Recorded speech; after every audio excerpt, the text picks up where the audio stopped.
बिस्मिल्लाहिर्रहमानिर्रहीम। स्टूडेंट, आज का जो हमारा टॉपिक है वो चैप्टर नंबर 5 है, जो कि इंडेक्स नंबर है। स्टूडेंट, हम ये पंजाब यूनिवर्सिटी की पार्ट 1 की बुक है जो कि डिस्कस कर रहे हैं। पंजाब यूनिवर्सिटी की पार्ट 2 की बुक डिस्कस हो चुकी है। डॉक्टर शाहिद कमाल और शेर मोहम्मद चौधरी की जो BS लेवल की बुक है वो पार्ट 1 एंड पार्ट 2 ऑलरेडी हम डिस्कस कर चुके हैं।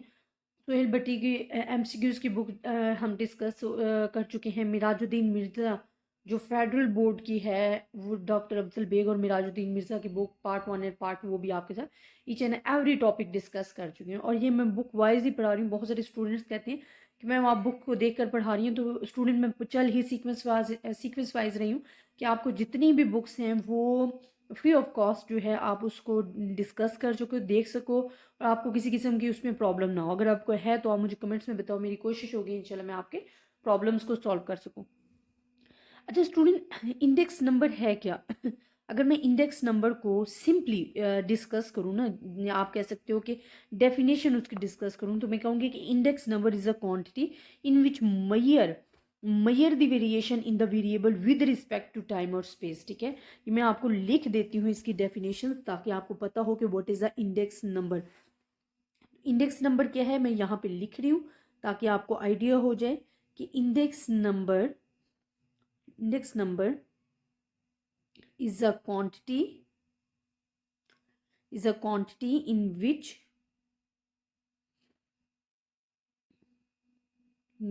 measure the variations. इसमें हम वेरिएशंस नोट करते हैं विद रिस्पेक्ट टू टाइम और स्पेस कि आपके पास क्या आ रही है। ठीक है, जो कि मैं अभी आपके साथ क्वेश्चंस करवाऊंगी तो आपको आगे समझ में आएगा कि हम वेरिएबल्स में किस तरह की जो है वेरिएशंस को नोट कर रहे होते हैं। ये इंशाल्लाह आगे एग्जांपल्स होंगी तो आपको समझ आ जाएगा कि आप एक ईयर के साथ तमाम की तमाम वैल्यूज़ को अगर डिस्कस कर रहे हो, तो कंपेयर कर रहे होते हो, तो वो इंडेक्स नंबर में आता है। तो हमारे पास इंडेक्स नंबर क्या है? अगर सिंपल इसको डिफाइन किया जाए तो ये इसकी डेफिनेशन है कि index number is the quantity in which measure the variation in the variable with respect to time और स्पेस। कि अगर आप टाइम के साथ आप वेरिएशंस को नोट कर रहे हो, जैसे कि आप नोट कर रहे हो कि जो हमारे पास प्रोडक्ट्स हैं, आपको मैं एक रियल लाइफ एग्जांपल दे रही हूँ कि जो आइसक्रीम की डिमांड है वो आपके पास क्या होता है कि कितनी चेंजिंग आ रही है। जिस तरह हमारे पास क्या है ना, प्राइस इन द, अगर आप एक एक ईयर को बेस बना रहे हो और आप उसकी प्राइजेस को नोट कर रहे हो नेक्स्ट तमाम ईयर के साथ, जो करंट ईयर्स आपके पास आ रहे हैं या फ्यूचर ईयर आ रहे हैं उनके साथ, तो वो हमारे पास होते हैं इंडेक्स नंबर। इंडेक्स नंबर में हमारे पास क्या आ जाता है? कंपैरिजन आ जाता है इन रिस्पेक्ट ऑफ, आप कह सकते हो क्वांटिटीज में। तो in index number is a quantity in which measure the variation in the variable with respect to time. और फिर जब हम इनको आगे डिस्कस करेंगे, जो इंडेक्स नंबर्स है वो हमारे पास 2 टाइप्स में डिवाइड हो जाते हैं, सिंपल और कंपोजिट इंडेक्स नंबर, और वो भी मैं इंशाल्लाह आपके साथ डिस्कस करूंगी। सिंपल इंडेक्स नंबर मजीद डिस्कस हो जाता है fixed and chain based method में, और कंपोजिट अनवेटेड इंडेक्स नंबर में, जिसकी डिफरेंट आगे मेथड्स आ रहे होते हैं। तो ये चीज़ आपने याद रखनी है, और चाहिए हम जैसे जैसे पढ़ेंगे हमें समझ में आता जाएगा। अब वो कहते हैं the buying power of rupee varies time to time as the amount of commodity, this is the index number. मतलब क्या है कि अगर आपके जो खरीदने की पावर है ना, वो टाइम रुपीज़ जो है वो टाइम टू टाइम चेंज हो रहा होता है। ठीक है, कमोडिटी जो है वो चेंज हो रही होती है, वो जो चेंजिंग वेरिएशंस आ रही होती है ना, this is called the index number. One could buy the 10 rupees in 1960, now cost about 16 rupees in 95. And to make meaningful comparison, our time it is necessary to take into account the variability in buying power of the rupee.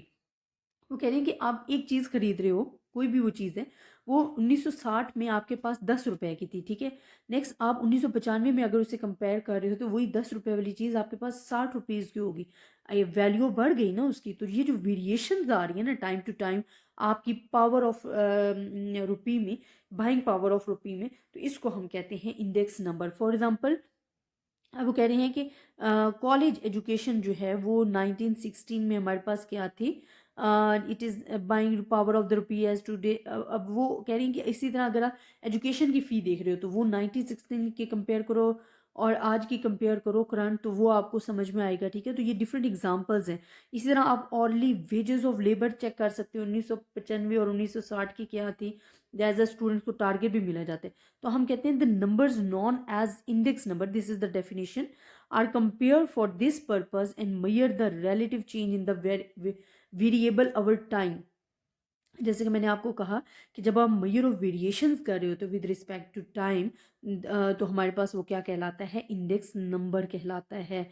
और ये changing जो हमारे पास जो variables होते हैं, इनमें variable prizes हो सकते हैं, क्वांटिटीज़ हो सकती हैं, वेजेस हो सकती हैं, इन्वेस्टमेंट हो सकती हैं, cost of living, help government हो सकती हैं, इकोनॉमिक्स हो जाती हैं, बिजनेस पीपल्स जो हैं वो इसको डिस्कवर कर सकते हैं, जिस तरह सीजनल वेरिएशंस वगैरह आ रही होती हैं। हम कहते हैं index number is the ratio or an average of ratio usually express as percentage. अगर आपने इंडेक्स नंबर की रेशियोज लेनी है तो आपने यकीनी बात है उसे परसेंटेज में शो करना पड़ेगा। Index number two or more time periods are consider, कि इंडेक्स नंबर ज़रूरी नहीं है कि सिर्फ एक या दो हम ईयर्स को कंपेयर कर सकते हैं, हम दो या दो से ज़्यादा ईयर्स को भी कंपेयर कर सकते हैं और उनमें देख सकते हैं। जिस तरह यहाँ पे अभी जो हमने एग्जांपल्स दी ना, वो 1960 से 1995 की थी, तो 2 ईयर्स मतलब कंपेयर हो रही है ना कि इनमें कितना डिफरेंस आ रहा है। तो अगर आप ज़्यादा ईयर्स के साथ भी कंपेयर करना चाहो तो इट्स ईजी और वो आप इजीली कर सकते हो। This ratio of the values at the our time periods to the base period when express this percentage show percent. अच्छा, अब ये आपको बता रही हैं कि परसेंटेज में आपने फार्मूला किस तरह से लगाना है, कि अगर आपने price in the current year and लेनी है, कोई भी आप ईयर एंड है कि आप कोई भी ईयर अगर कंपेयर कर रहे हो और आप ले रहे हो price in the current year और डिवाइड कर रहे हो price in the base year के, जो अच्छा बेस ईयर कौन सा हमने बनाना होता है, ये भी एक आपका क्वेश्चन आ जाता है। तो बेस ईयर स्टूडेंट आपने वो बनाना होता है जिसमें नॉर्मेलिटी पाई जाए, जिसमें ज़्यादा कहत ना हो, जिसमें ज़्यादा वेरिएशंस ना हो, जिसमें ज़्यादा अप्स एंड डाउन्स ना हो। ठीक है, आपके पास बेस ईयर वो होते हैं जो नॉर्मेलिटी में जा रहा होता है, नॉर्मल सिचुएशंस होती हैं आपके पास ज़्यादातर, तो वो हम as a price in the base year ले लेते हैं और उसी के साथ फिर तमाम ईयर्स को कंपेयर कर रहे होते हैं। तो फिर आपने बेस ईयर अगर आपने एक सेलेक्ट किया है तो price in the current year आप जो भी ले रहे हो divide by price in the base year multiply by 100, because हम परसेंटेज में शो करें। इंडेक्स नंबर रेशियोज अगर आपने लेनी है तो वो आपने परसेंटेज में ही शो करनी होगी। और इसे आप यूं भी लिख सकते हो, आपके पास price in the current year, price in the current year जो होता है वो एन से शो होता है, price in the base year वो ओ से नॉट से शो कर रहे होते हैं, एंड मल्टीप्लाई बाय 100। तो ये आपके पास आ जाती है कोई भी कमोडिटी आप ले रहे हो। Quantity in the commodity in the current year अगर आप ले रहे हो तो वो ये है, अगर दो चीज़ें इकट्ठी आ रही हैं, ठीक है, कि ईयर भी आ रहा है इन कमोडिटी क्वांटिटी भी आ रही है। प्राइस ये सिर्फ आपको सिंबल्स बताए गए हैं कि how we can use it, कि हमने पी ओ एन कहाँ पे यूज़ रखना है, Q zero N not N कहाँ पे यूज़ करना है। तो कहते हैं quantity index number of current year, and ये आपके मतलब है कि आपने means index number for the year next to the base year and so on, कि आपने नेक्स्ट जो बेस ईयर से अगला ईयर्स है वो आप ले रहे हो। ठीक है, तो ये आपके पास वो सिर्फ एक शो करने का बताना है कि आपने किस किस सिंबल्स को किस तरह से यूज़ करना है। अब इंशाल्लाह इससे रिलेटेड जो एग्जांपल्स है वो आपको नेक्स्ट लेक्चर्स में करवाऊंगी, तो आपको पता चलेगा कि इंडेक्स नंबर बेसिकली क्या है, और अगर उसके प्रैक्टिकल एग्जांपल्स आ जाती है तो how we can solve it. और स्टूडेंट आई होप आपको इस लेक्चर्स की भी समझ आई होगी इंडेक्स नंबर क्या है। अगर सिंपली आप कहते हो ना कि इंडेक्स नंबर, तो index number is a quantity in which measure the variation in the variable with respect to time और स्पेस, कि जब आप इंडेक्स नंबर को इज एक क्वांटिटी है जिसको आप मेयर करते हो वेरिएबल्स के दरमियान जो वेरिएशन आ रही होती है विद रिस्पेक्ट टू टाइम उसके लिए, तो इसको हम कहते हैं इंडेक्स नंबर। अगर इंडेक्स नंबर रेशियोज लेनी है तो you must be show in the percentage, जैसे कि मैंने भी आपको फार्मूला बताया, तो ये आपके पास आ जाता है फार्मूला। तो आई होप स्टूडेंट आपको इस लेक्चर की समझ आई होगी।